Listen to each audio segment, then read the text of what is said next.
دم باش گودارن ایجا برا پرخودرس پودکسته از عمر فاروق باران جوی پودکسته نوتن خاین سر کلتور سنات و ادبیات رادگهینم و ساعته و دقیقه اون لکوبن به دنگ خواه بورامه پرخودرس پودکستی به وان گوتنان ده اداره 2022 دا لسر پلاتفورمین پودکستان دست به وشانه کر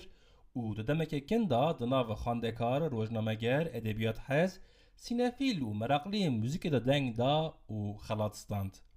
ایدی به هزاران گودار هر پنجشنبه ده ساعت 5:05 PM دا لبندینه کو پرخودرس پودکست به شخایان بوشینه.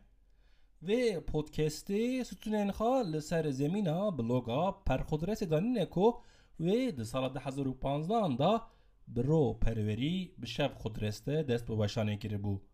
بلوگ ایلهام دا پرخودرس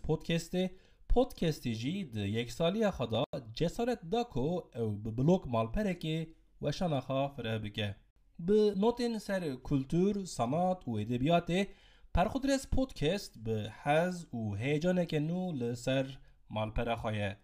www.perkhudrespodcast.com